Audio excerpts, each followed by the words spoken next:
Ma vie entière, je te la donne, oh mon Dieu. Je t'en supplie, fais de moi ce qui te plaît. Ma vie entière, je te la donne, oh mon Dieu. Je t'en supplie, fais de moi ce qui te plaît. Ma vie entière, je te la donne, oh mon Dieu. Je t'en supplie, fais de moi ce qui te plaît. Ma vie entière, je te la donne, oh mon Dieu. Je t'en supplie, fais de moi ce qui te plaît. Très chers frères et sœurs en Christ, chers enfants de Dieu, bonjour et bienvenue à la méditation de la parole de Dieu de ce mercredi 26 juin 2024 de la 12e semaine du temps ordinaire. Pour vous servir, je suis l'abbé Alphonse Richard Legrand, Saint John Yankam.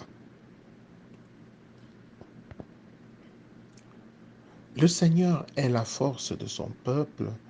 Le refuge est le salut de son Messie. Sauve ton peuple, Seigneur, bénis ton héritage et conduis-le à jamais. Première lecture. Lecture du deuxième livre des rois, chapitre 22, versets 8 à 13, puis verset 23, puis verset 1 à 3. En ces jours-là, le grand prêtre Elchias dit au secrétaire Shaphan, « J'ai trouvé le livre de la loi dans la maison du Seigneur. » Et Elchias donna le livre à Shaphan. Celui-ci le lut. Puis le secrétaire Shaphan alla chez le roi Josias et lui rendit compte de ce qui s'était passé. Il déclara, « L'argent trouvé dans la maison tes serviteurs l'ont versé et remis entre les mains des maîtres d'œuvre préposés à la maison du Seigneur. » Alors Shaphan, le secrétaire, annonça au roi, « Le prêtre Elchias m'a donné un livre. » Et Shaphan fit au roi la lecture de ce livre après avoir entendu les paroles du livre de la loi. Le roi déchira ses vêtements. Il donna cet ordre au prêtre Elchias, à son secrétaire et à ses serviteurs. « Allez consulter le Seigneur pour moi, pour le peuple et pour tout Juda, au sujet des paroles de ce livre qu'on vient de retrouver. La fureur du Seigneur est grande. Elle s'est enflammée contre nous parce que nos pères n'ont pas obéi aux paroles de ce livre et n'ont pas pratiqué tout ce qui s'y trouve. » Le roi fit convoquer auprès de lui tous les anciens de Juda et de Jérusalem. Il monta à la maison du Seigneur avec tous les gens de Juda, tous les habitants de Jérusalem, les prêtres et les prophètes, et tout le peuple du plus petit au plus grand. Il lut devant eux toutes les paroles du livre de l'Alliance retrouvées dans la maison du Seigneur. Debout sur l'estrade, le roi conclut l'alliance en présence du Seigneur. Il s'engageait à suivre le Seigneur en observant ses commandements, ses édits et ses décrets de tout son cœur et de toute son âme, accomplissant ainsi les paroles de l'alliance inscrites dans ce livre. Et tout le peuple s'engagea dans l'alliance. Parole du Seigneur. Nous rendons grâce à Dieu. Psaume 118. Enseigne-moi, Seigneur, le chemin de tes ordres. Enseigne-moi, Seigneur, le chemin de tes ordres. À les garder, j'aurai ma récompense. Montre-moi comment garder ta loi, que je l'observe de tout cœur. Enseigne-moi, Seigneur, le chemin de tes ordres. Guide-moi sur la voie de tes volontés. Là, je me plais. Incline mon cœur vers tes exigences, non pas vers le profit. Enseigne-moi, Seigneur, le chemin de tes ordres. Détourne mes yeux des idoles, que tes chemins me fassent vivre. Vois, j'ai désiré tes préceptes, par ta justice, fais-moi vivre. Enseigne-moi, Seigneur, le chemin de tes ordres. Alléluia, Alléluia, demeurez en moi comme moi en vous, dit le Seigneur. Celui qui demeure en moi porte beaucoup de fruits. Alléluia. Le Seigneur soit avec vous et avec votre esprit. Évangile de Jésus-Christ selon saint Matthieu. Gloire à toi, Seigneur. Au chapitre 7, versets 15 à 20. En ce temps-là, Jésus disait à ses disciples, « Méfiez-vous des faux prophètes qui viennent à vous déguisés en brebis, alors qu'au-dedans, ce sont des loups voraces. C'est à leurs fruits que vous les reconnaîtrez. Va-t-on cueillir du raisin sur des épines ou des figues sur des chardons? C'est ainsi que tout arbre bon donne de beaux fruits, et que l'arbre qui pourrit donne des fruits mauvais. Un arbre bon ne peut pas donner de fruits mauvais, ni un arbre qui pourrit donner de beaux fruits. Tout arbre qui ne donne pas de beaux fruits est coupé et jeté au feu. Donc, c'est à leurs fruits que vous les reconnaîtrez. Acclamons la parole de Dieu. Louange à toi, Seigneur Jésus. C'est à leurs fruits que vous les reconnaîtrez. Frères et sœurs en Christ, bonjour. Chaque personne agit conformément à son être. Si s'il est un être bon, il va produire des actes bons. S'il est un être mauvais, il va produire des actes mauvais. Le Seigneur a sémé en nous du bon et il attend que nous produisions des bons fruits. Cependant, Satan est venu aussi s'aimer le mauvais et nous pousse vers le péché. Nous devons, chers frères et sœurs en Christ, lutter pour ne produire que du bon. C'est en produisant le bon que nous sommes les enfants de Dieu.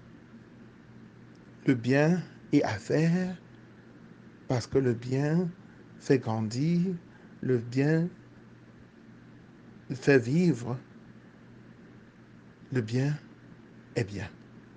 Nous devons fuir le mal parce que le mal est nocif, le mal détruit, le mal ne nous aide pas à grandir.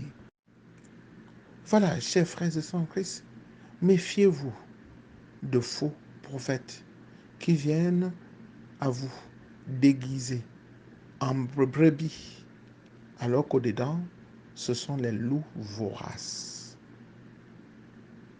C'est vrai que le bien est à faire et le mal est à éviter.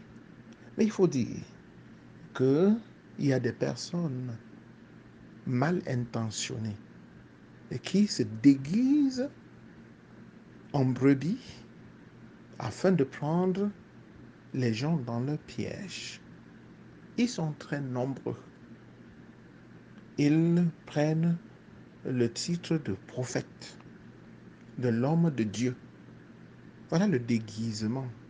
Parce que quand on va entendre parler de Dieu, quand on va parler de prophète, on sera perdu ou bien on aura une totale confiance en disant, c'est de Jésus qu'on parle, c'est de Dieu qu'on parle.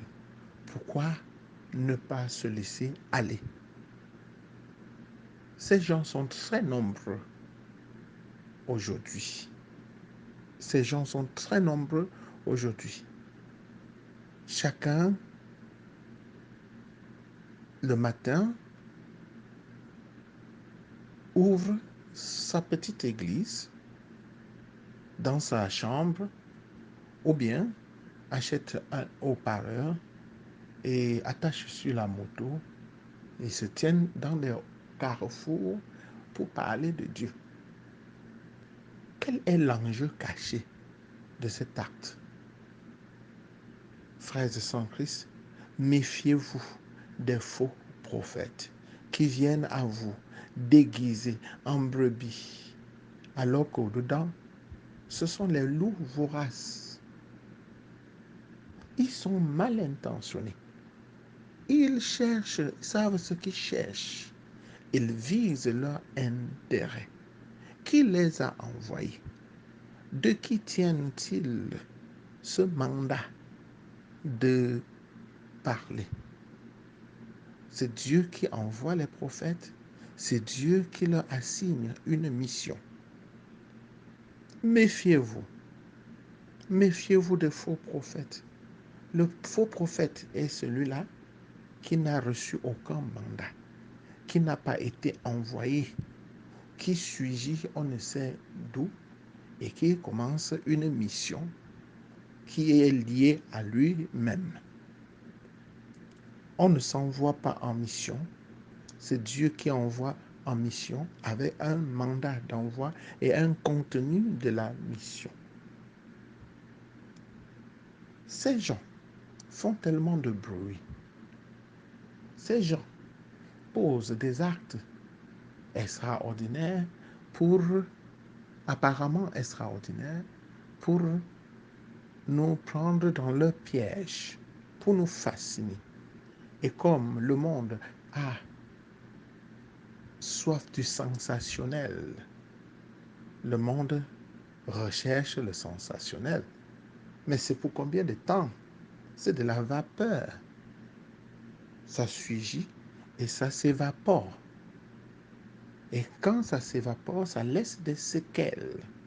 Que des gens qui ont suivi ces personnes qui se font appeler prophètes, hommes de Dieu, qui sont allés au Bénin, au Nigeria, s'acheter des pouvoirs sataniques pour inoptiser des gens. Et quand on les a suivis, ils vous ont inoptisé, ils vous ont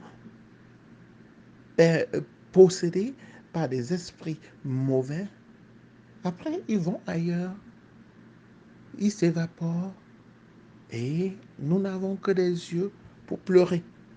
Méfiez-vous, méfiez-vous des faux prophètes.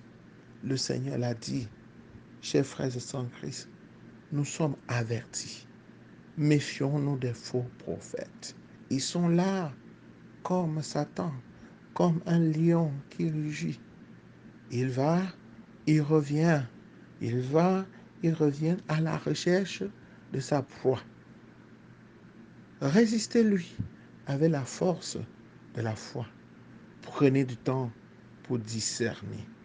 Le discernement est fondamental pour reconnaître le bon prophète et le suivre, et reconnaître aussi le mauvais prophète et le faux prophète et l'éviter. Ce discernement est basé sur le fruit. C'est à leur fruit que vous les reconnaîtrez. Le fruit, c'est l'amour. Puisque le prophète, s'il est homme de Dieu, il va enseigner la parole de Dieu et vivre lui aussi la parole de Dieu. La parole de Dieu, c'est l'amour, c'est la justice, c'est la paix. Oui, nous ne pouvons pas prêcher la parole de Dieu et vivre le contraire. Nous ne pouvons pas nous dire serviteur de Jésus et servir Satan. Nous ne pouvons pas prêcher Jésus et vivre plutôt Satan. Oui, voilà, chers frères et sœurs en Christ, le critère, l'indice de discernement. N'allons pas donc embrasser un homme ou une femme qui se dit homme de Dieu ou servante du Seigneur sans discerner. Beaucoup l'ont fait, beaucoup se sont trompés et les conséquences sont néfastes. Sachons-le, c'est à leurs fruits que vous les reconnaîtrez. Va-t-on cueillir du raisin sur des épines ou des figues sur des chardons? Allons-nous cueillir de l'avocat sur les manguiers? Ou bien allons-nous cueillir le citron sur les goyaviers? C'est pas possible. Dieu n'a pas fait le désordre dans sa créature. Dieu a créé des choses dans une norme. C'est à leurs fruits que vous les reconnaîtrez. Frères et sœurs en Christ, restons donc connectés à Dieu, à Jésus, lui, la source intarissable de l'amour, de la bonté, de la miséricorde, de la justice, afin que le fruit de nos actes inspirés par cette source intarissable soit de bons fruits, de fruits qui visent l'avènement du règne de Dieu, règne de l'amour, règne de la paix, règne de la justice. Prions le Seigneur. Fais-nous vivre à tout moment, Seigneur, dans l'amour et le respect de ton saint nom. Toi qui ne cesses jamais de guider ceux que tu enracines solidement dans ta tendresse, par Jésus-Christ, ton Fils, notre Seigneur, qui vit et règne avec toi dans l'unité du Saint-Esprit, Dieu, pour les siècles des siècles. Amen. Bonne journée en compagnie de notre Seigneur qui nous aime d'un amour de prédilection. Au revoir.